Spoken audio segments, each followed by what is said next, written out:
Welcome to our 24/7 English. No one is more clear about the difficulty of English than you.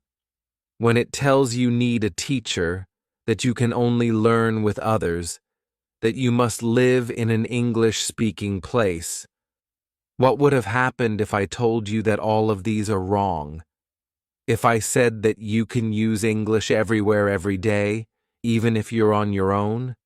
Even if the people in your town don't speak one word of English, even when you're frightened.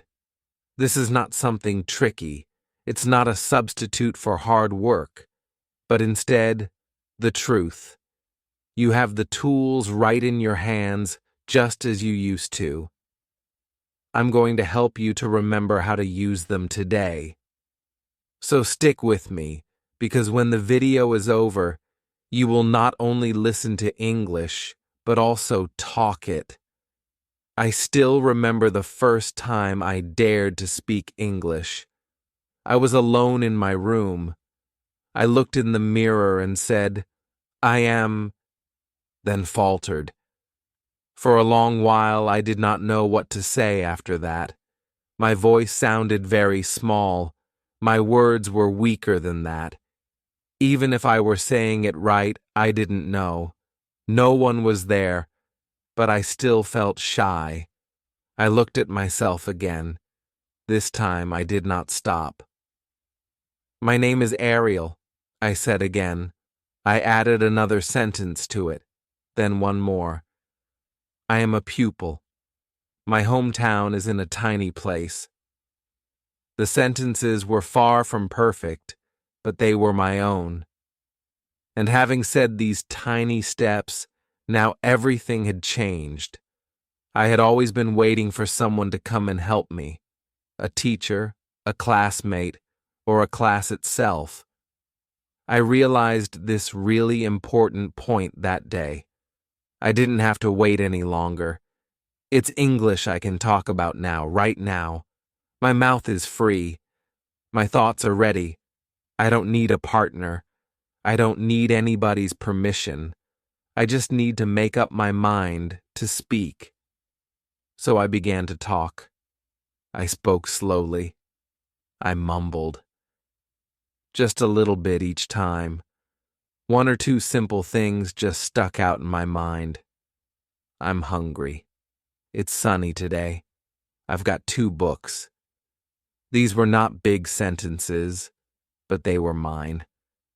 I felt self-confident when speaking to them. More than that, each time I said them out loud, I felt a little less afraid. At first, it was the strangest feeling. I'd have a look around. Was anyone paying attention? Would someone laugh? But there was nobody, just me. And I saw that this was the best way to begin. I would not be judged. Nobody would stop me. I could make a mistake. I could try again. I could practice out loud, just as do those kids learning to speak.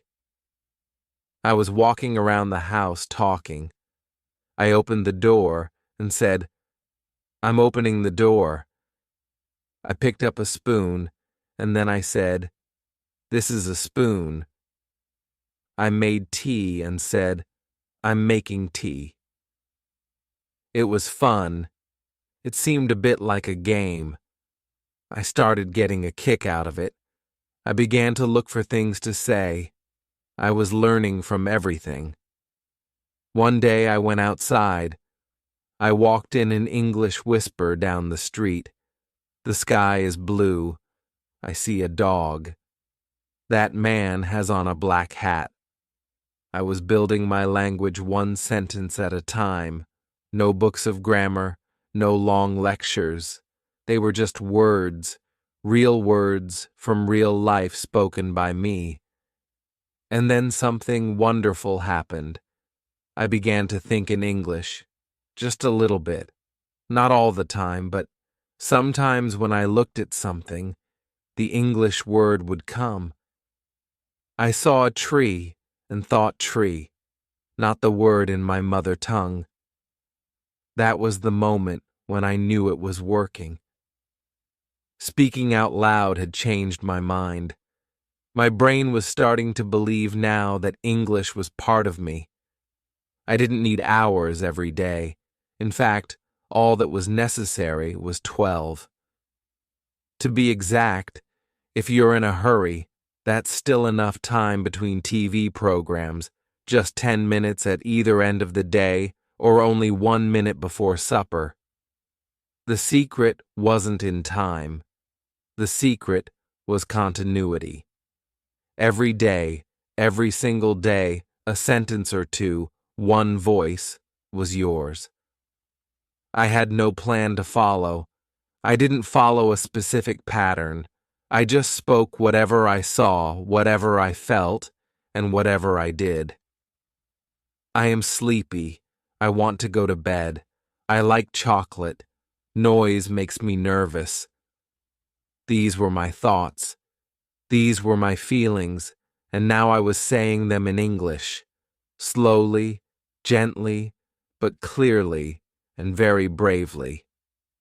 To speak by myself helped me more than expected. It was free. It was secure. It was always with me at home, out at the bus stop, and in the shower. Before I slept or while cooking, it was also my own teacher, listener, and partner. And you can be too. If you would start at this moment, a single sentence. Start now and talk. Say it out loud. Say it to yourself. Say it as though none other than you were saying it. That was my flash, because I am going to speak English. I am determined to speak. I can manage it. Say it time and again until your mouth gets used to it. Until your voice quits shaking, right? Until your heart tells you, yes, this is who I am now. This is what I want to do. The day that I began speaking English to myself was an important day for my progress. Not just looking at pictures or reading words on the page. I was experiencing the language, speaking it, feeling it, and owning it. And now, so can you. Ott stopped there. After that first day, I spoke to myself. The sound was much better, and I was not so timorous either. I began speaking more frequently. It was no longer just about what I saw, but also about how I felt. I'm feeling tired today. Feel delighted because I've just finished my job. I'm sad, but I'm fine. They were my real feelings, and now they were spoken in English. Originally, I felt a little silly. Talking to oneself, consider it to be silly. Then I wondered after a while. But everyone talks to themselves. We all think, what if I say very quickly in my head? The way I practiced it changed like that. I started speaking not only from my mouth, but also in my mind. I saw a table and went on to explain everything around me. This is my chair. My bag is on the floor. The fan is turning slowly. I did it as a habit. I used English each time I noticed something. When I opened a drawer, this drawer is full of paper. Picking up a book, it's my English book. Looking out through, the street is very quiet. Every little thing became a chance for speaking. And I did not stop there. I began to ask myself questions. So I wanted to eat what? My pen. Where's that gone? Did you complete your homework? I answered. I would like rice for dinner. I have it lying on the table too. Yes, I got my homework done all right. It was rather like talking with yourself. And guess what? It did work very well. My confidence grew. If I wanted to practice with someone, I no longer had to wait. I became my own speaking partner of English. When I couldn't sleep, I told myself a short English story. While I was cooking, I edited the recipe into English as well. Now I cut the onions. Now I boil the water. Now I blend the herbs. It may sound simple, but these sentences made an important difference. I was educating my brain to think and talk in English. Sometimes I would laugh at myself. Sometimes I would be wrong. I'd say the wrong word, maybe I couldn't even think of the right one, but nothing mattered because I was learning quickly then. I didn't feel pressure or fear as well. It wasn't there. There wasn't even a requirement to judge me, which is why I felt so secure. One more thing I did to help with this language was I stand in front of the looking glass and look myself right in the eye. Also, I said, "You are learning English. Great job. You are brave." These words were like a kind of magic. They put a lot of charge into me. It really made me feel like I could do anything. I wanted to see next, so I smiled at myself. Mirror, mirror on the wall, I'd like to pass whole sentences. It ate only the lines on 2 mirrors. I repeat them to myself. In the end, I did feel that I had a partner, a teacher, and a friend with myself in those mirrors. The most important, I could practice with it at any time of day or night. 1 or 2 minutes was enough. I could talk. I could whisper. I couldn't even think it. I didn't need the absolute right location. I didn't need to get things just right. That's how I began talking on my way out the door while walking down the steps, in the bathroom, brushing my teeth, doing laundry, and getting dressed. I looked at things and said what they were. I said what I was doing. I said how I felt. My world became my place of tuition. My life became weigh it out. And something wonderful started to occur. My thoughts in English went deeper. My sentences became smoother. For every word, I didn't have to mourn. They started running like rivers. I can say, "I'm off to market. I need a little fruit. Maybe I should go for apples and bananas now. And after I get back home, then I could brew a pot of tea." They're not taken from any book. That's what my real thoughts are. My thoughts voiced in my voice. That's when I got the importance of something. English is not just for learning. It's for using. It's for creating. And the more I made, the better the results. I was ever getting more pleased. That's where I wanted to speak English. I wanted to say a little more. I wanted to express a little more.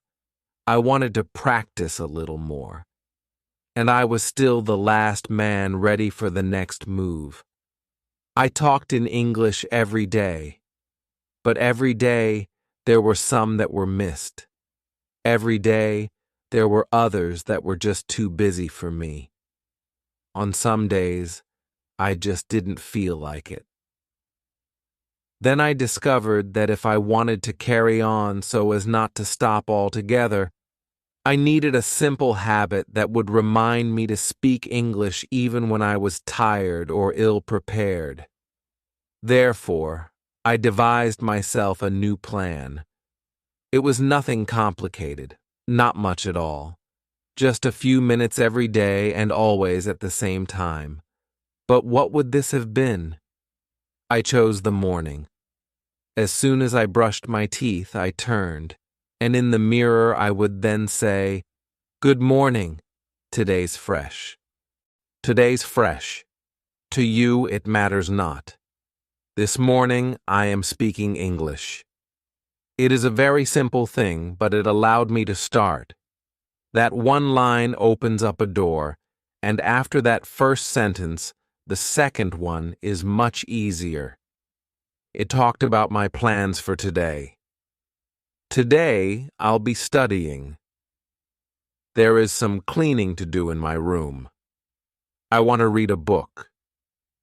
And just like that, I had practiced English for 5 minutes. Before breakfast, long ahead of anything else, I called this a revolt. In English, what is the difference between a firm whisper and a fleeting combination? And we heard this just a few moments ago. I practice. Before heading out the door, away to school, or wherever you could think of, I practice my lines. You can find your own trigger any time. It might be when you make your tea, or when you take a notebook out, or when you unlock your cell phone. Lightning is a small moment that you get every single day. Attach to this your English practice. Make it a part of your routine so it's not a choice. That's just what you do. After a few short days, it was completely natural. I no longer had to think of it. I didn't need to make any plans. I just did it. I brushed my teeth, and then I spoke. Without intending to, I was going with a mug. I took a walk, and I spoke too. That habit was growing, I could tell. My mouth was quicker. More time. It would only take to come out with a word. More firm my voice was. No longer did I have to go through the agony, because it was not so painful anymore. Not anymore was I the one to make an end. This was now just an automatic part of me. Then I tried out one more change. I started using my mobile to help me out. Every time I pulled out my phone, I was duty-bound to speak one English sentence. The sentence could be anything. I want to check the weather. I'm going to read my email. I'm off to watch a video. It was very easy and very quick, but really quite strong because I opened my phone many times a day. By this means I got a little more English sparking off every time. It made me think in English, made me speak more. And the most important fact was, I didn't need any spare time. I never had to tune in to watch any lesson. This way I went along with it. I did it while doing all my normal activities during the day. I never had to interrupt those activities. No need to stop what you are doing. No need to set aside a whole lot of time. Just insert English into what you're already doing. And that's the key. You don't need 2 hours a day. You don't need to be in the middle of a longer show. You only need to work with every moment, whether it's 5 minutes here or 1 minute there. If you're doing it every day, then it becomes a habit, which in turn evolves into your routine, your path. And I made a small test that this rigidness was forced to take over. It was the 10-sentence rule. Every day, each one should say out loud to themselves 10 sentences in English. It wouldn't matter where, it wouldn't matter how. Just 10 sentences were what I wanted to have. There were days when I gave more. There were other days when I only said 10. But I never forgot, day by day, and step by slow step. Then those 10 sentences turned into 20, 30, and then on my own, I could stage full conversations. Some days I even gave myself small topics. Talk about your breakfast plan. Describe what it looks like in the room. Maybe you tell about what really happened yesterday. I closed my eyes and imagined I was talking to someone. I made out their face. I concluded the story as they would. I played that I spoke. I imagined that I examined it. In practice, I was becoming more proficient. For a thing like this, I felt proud.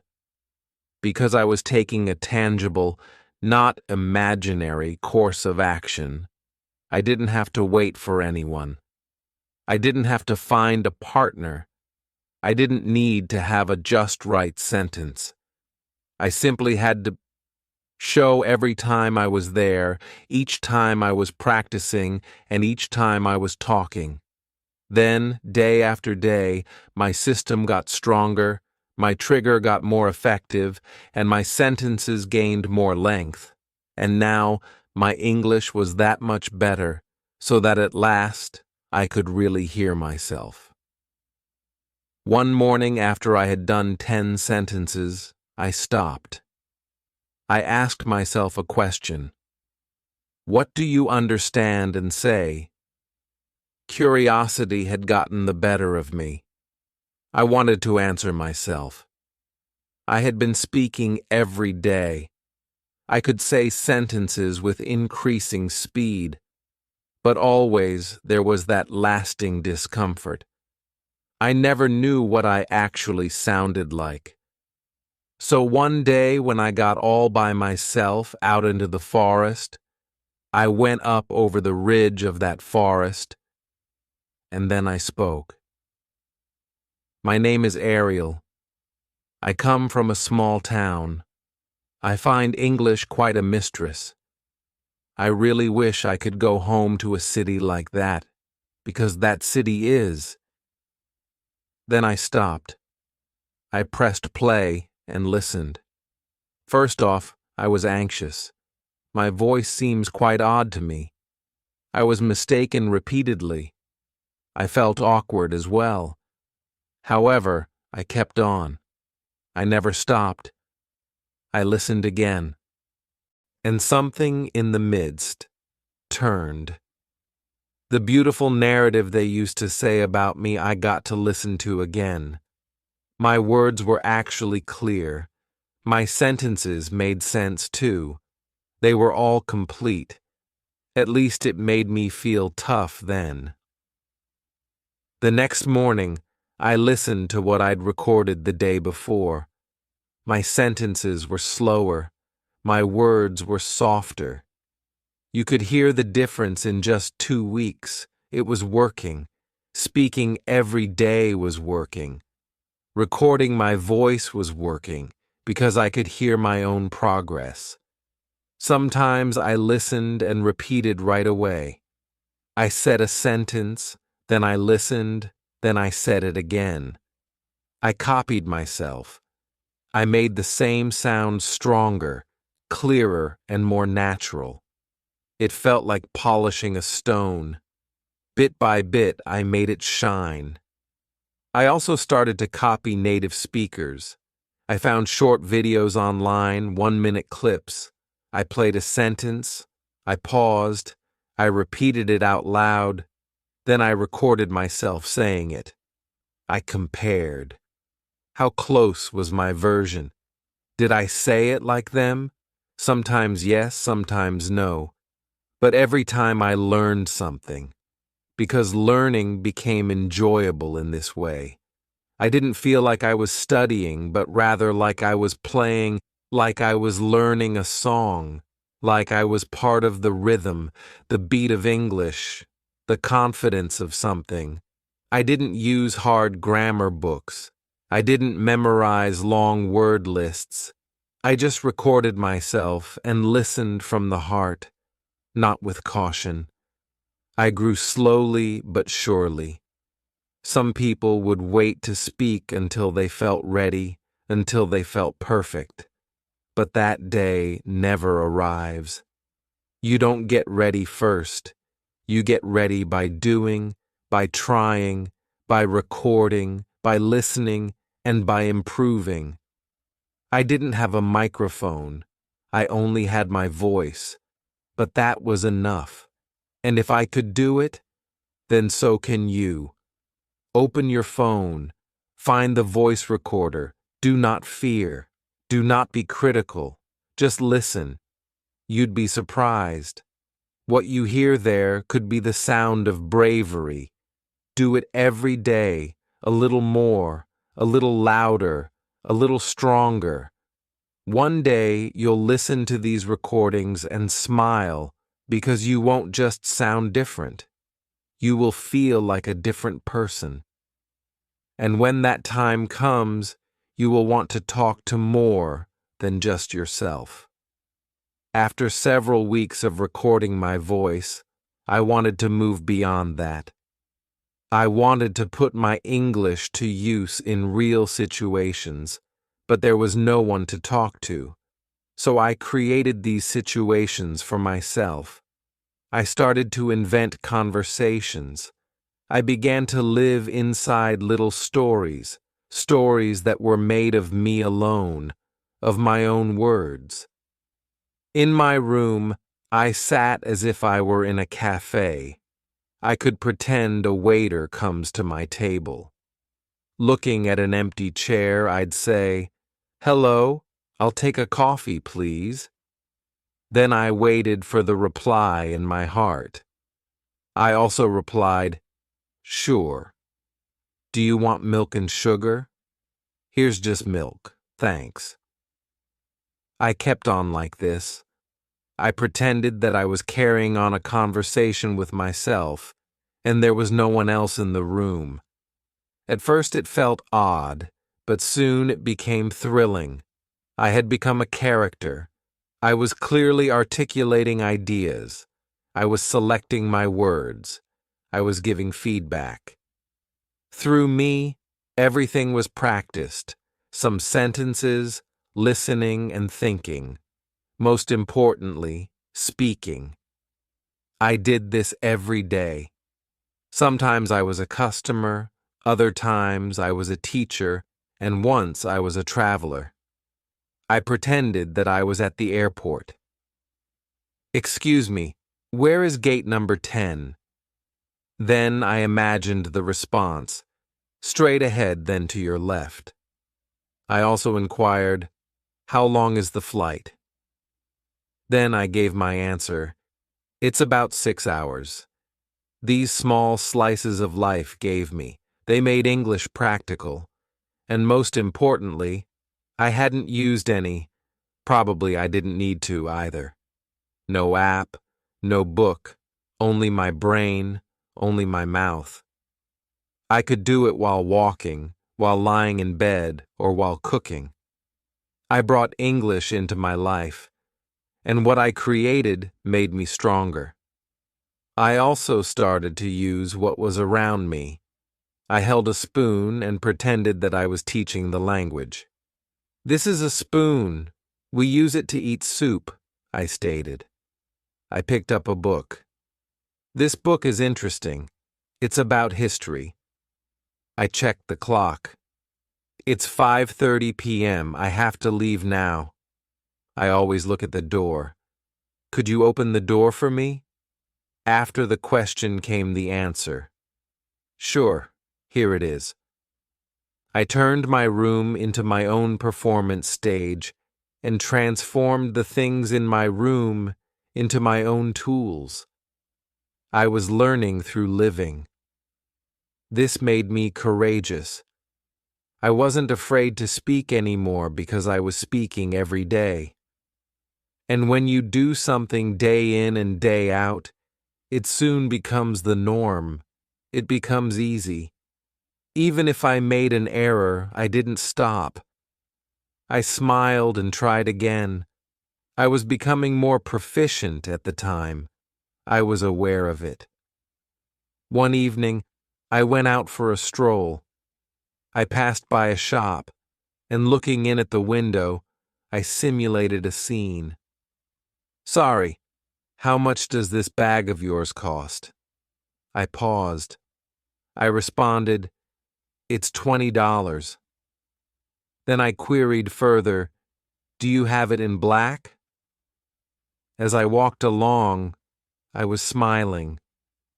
The people around me were unaware of it, but in my brain, I was carrying on a full English discussion, and on occasion, out loud. That was the thing I liked. I could practice at any time, anywhere. I didn't need a classroom, any automobiles or people. I had myself, and that was enough. Each day I chose a new scene, a market, a train station, a job interview, or a family dinner. I asked questions, gave answers, and described things. I made errors. I laughed at them. Then I tried again. Another result I noticed was that the more I imagined, the more quickly I responded. I didn't pause. I no longer had to search for words in my head anymore. My mouth began to speak naturally. I wasn't simply learning words. I was also learning to flow, to construe, and to feel. This is exactly what real chat is, and bit by bit, something truly terrific. Myself starting to enjoy it. No longer just the learning, but the speaking. It was not just practice anymore. Speaking was becoming part of my life. I waited to use English no longer. I had already started. Now I wanted to take things one step further. I wanted to look into my own eyes at myself and speak with embellishment. I stood up in front of a mirror. I eyed myself. Not only my face, not only my mouth, but my eyes too. I stood still and took a deep breath. "You can do it," I said to myself. At first I whispered. My voice was low. I wasn't certain, but I said it again. "You can do it." And then once more, a little louder. "You are learning English, and you are doing very well." I kept looking into my eyes and kept talking. Don't be scared. Keep speaking. Keep experimenting. Keep making progress. Not only was I informing, I was also really feeling every single word. That mirror became mindies. It didn't judge me. It didn't laugh at me, at my culture. It didn't correct me. It just listened. And in that mirror I saw a tough man, someone daring, someone kind. I made use of that mirror every day, generally in the morning and just before my bedtime. I did complete sentences this time. I am proud of myself. I improve every day. I may not be perfect, but I'm getting better. I sold them with strength. I added emotion. I used my hands, my face, and my eyes. I smiled when I had something nice to say, yet when there was a hitch, I looked grave. I practiced more than just the words. I strove to capture the essence of the words in my readings, and most importantly, speaking. For this changed everything. For English is not solely a language. It is also emotion. It is the way you sound. It is an entire physical matter. When you talk to someone else, your eyes talk too. Can you speak with your hands? Your mouth speaks too. Your smile speaks too. I practiced all these things in front of the mirror and soon became part of a cast involved in learning the way I learned, looking at actors and watching videos. I'd been talking to myself in front of the mirror, cultivating my confidence, but I wanted more. I wanted to hear English from the mouths of men and women from the West and implement it myself. I turned to video, short ones on YouTube, TV broadcasts, and movies. I wasn't watching for entertainment, but for the sake of learning. I took one scene, just 1 minute. I listened to the first sentence. I paused. I repeated it loudly. By yourself, and then I got the next sentence. I paused. I repeated it. I did this again and again until the entire scene was mine. I felt like I was participating in the performance myself. I assimilated the character.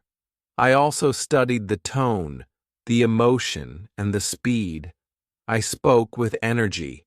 I didn't just say the words, I was saying every one of them. If the character laughed, I laughed.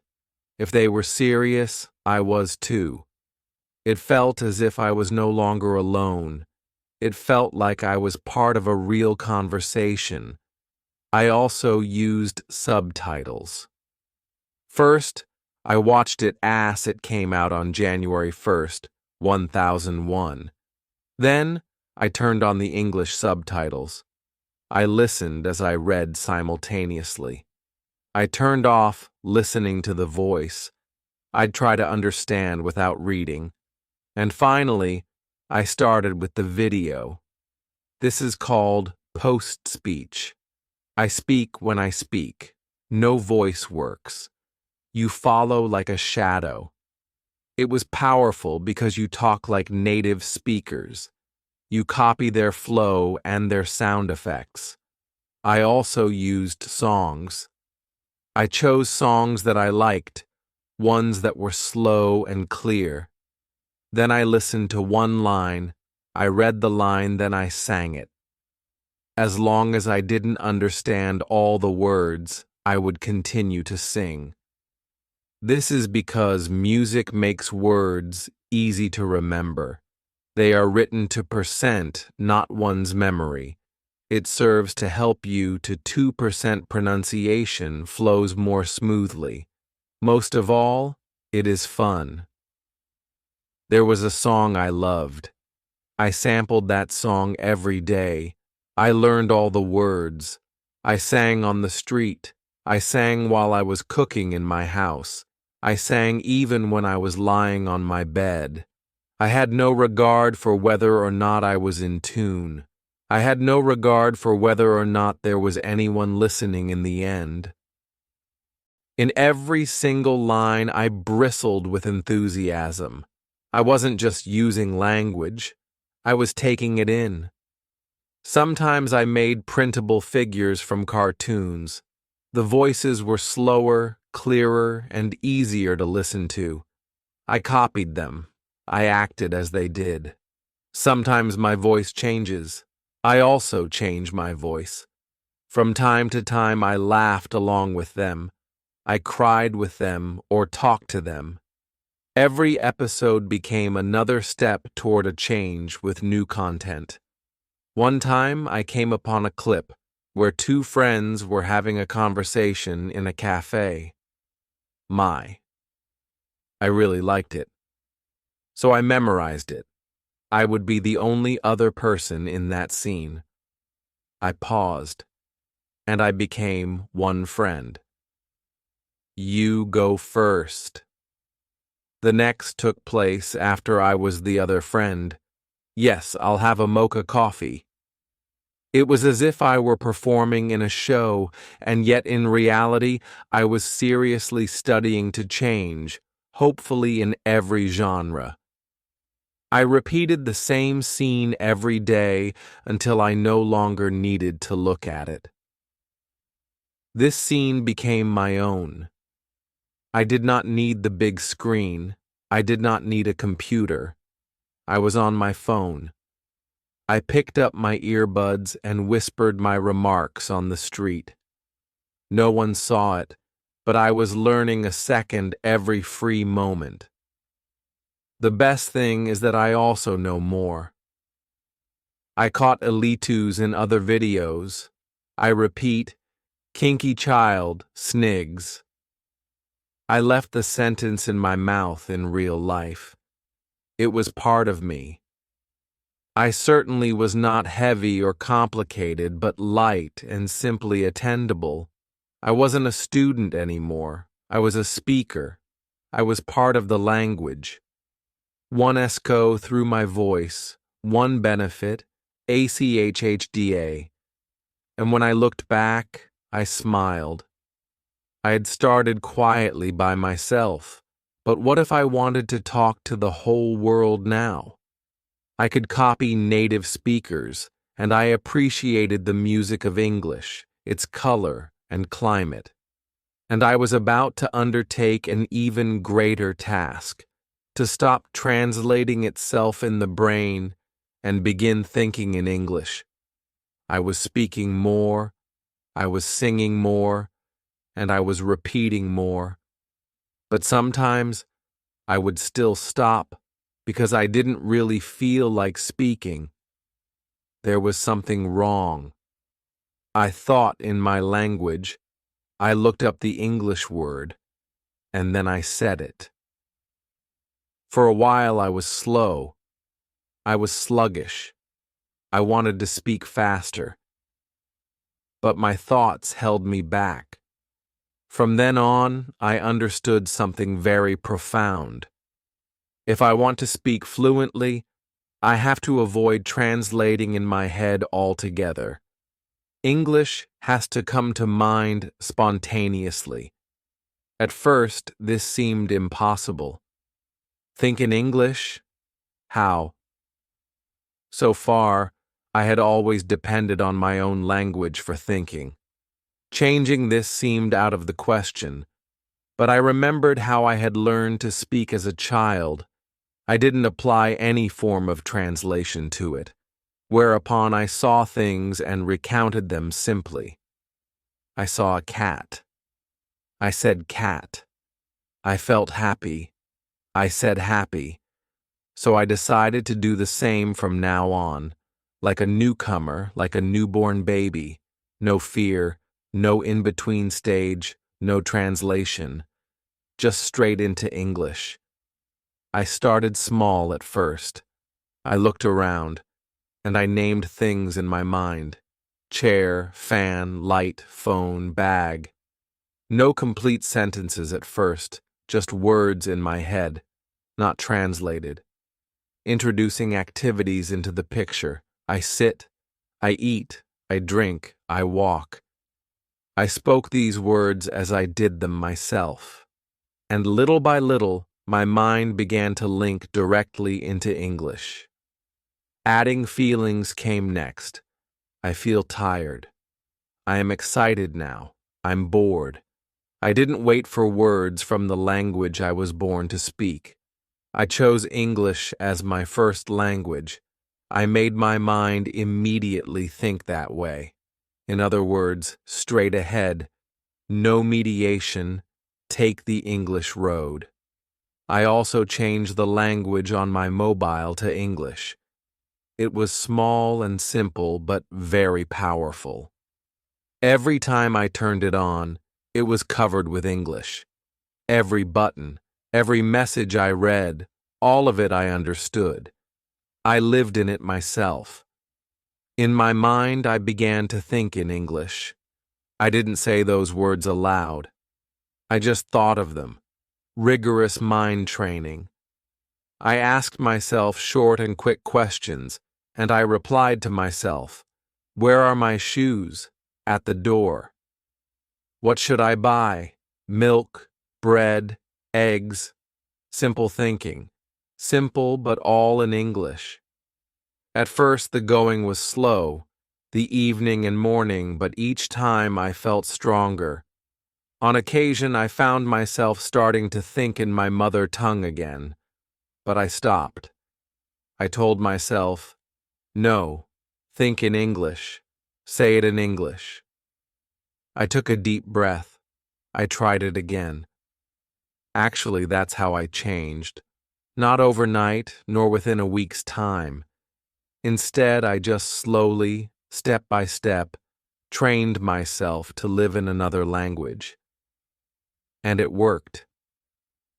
The feeling I began to have, there was something new in it. Freedom. I didn't need to depend on translation anymore. I could speak clearly and free as the wind and feel more closely connected to my language. It succeeded in becoming mine, not something to steal from others, not something to seek in books. It was something that I had put together, something I had lived in. One evening, having worked a long business day and retired to bed, I began thinking those thoughts. I realized that every one of them was in English. Today was good. I completed my mission. I have to sleep soon. In the black of night, I smiled. For that is what I wanted to do, to think in English, to speak without interruption, without inhibition, without translation. Author now eking out in English is a little trick I began. I picked any word in English and tried to describe it in English. It is red. It is round. It tastes sweet. English seemingly just floating along leaves me feeling very relaxed, so I chatted away without needing to use a dictionary. I employed words I already knew, relaying my own thoughts, using my own tongue and thinking my own ideas. That is the power of thinking in English. There is no reason to ask, how do I say this? Instead, ask, what do I know how to use?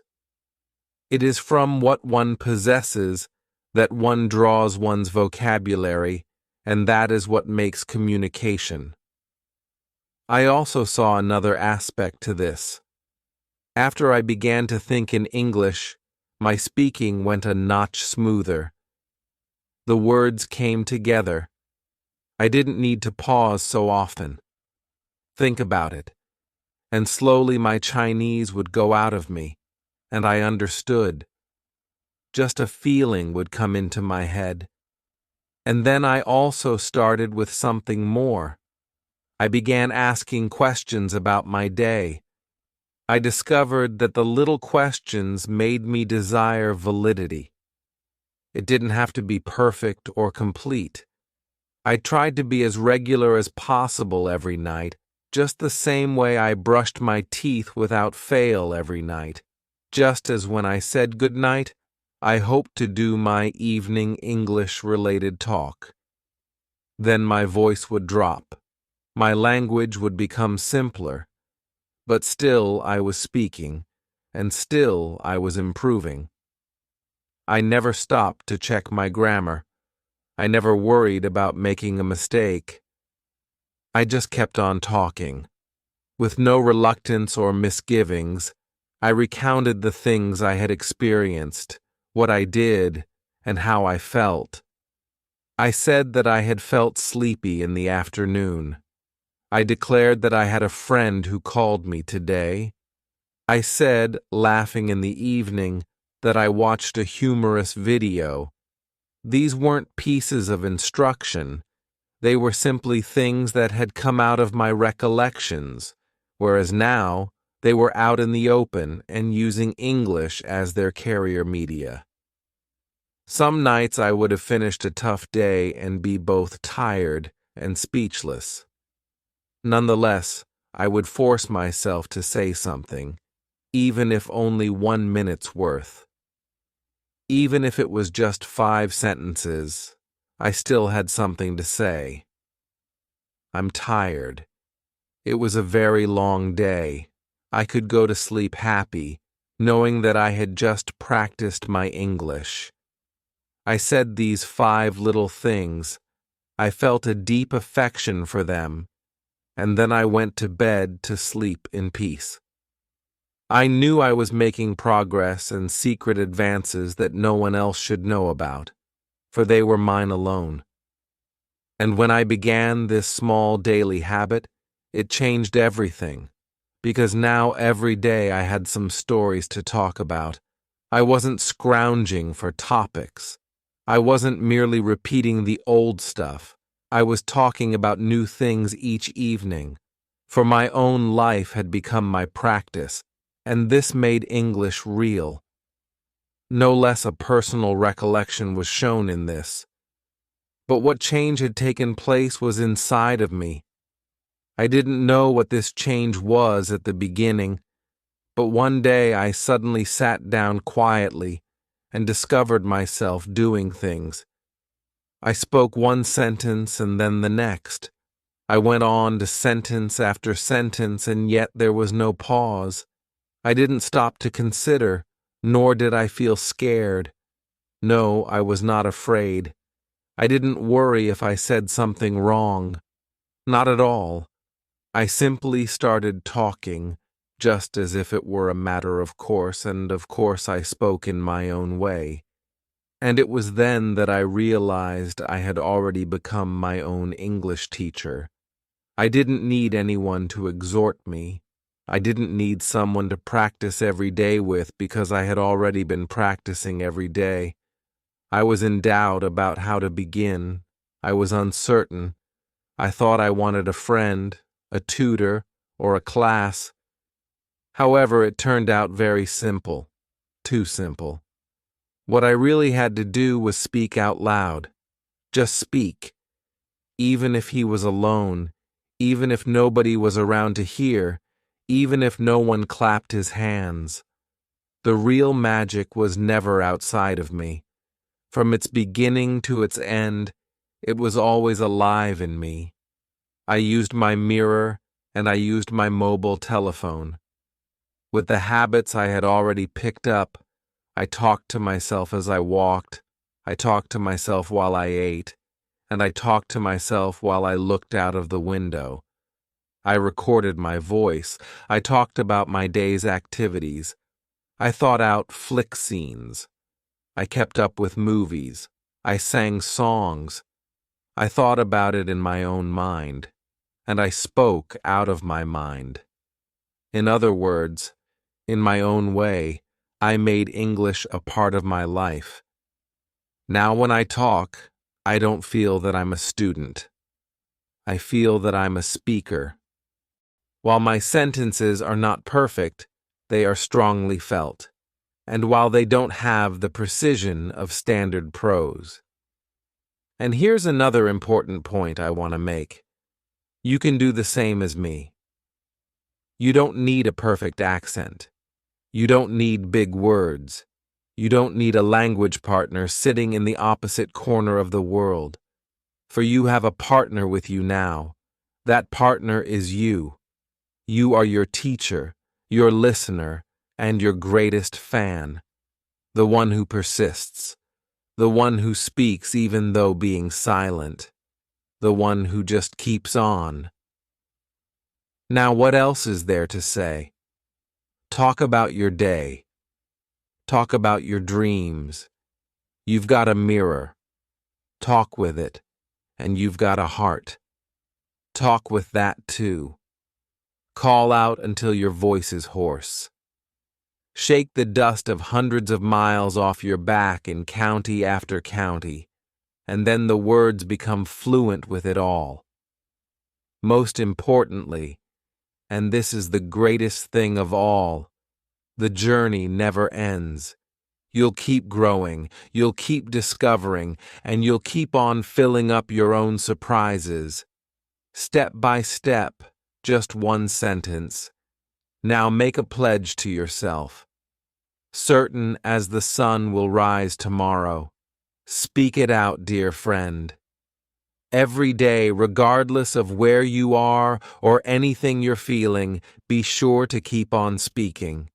Speak as free as the breeze. Speak with love. Speak with pride. That was a good start, being lonely at first.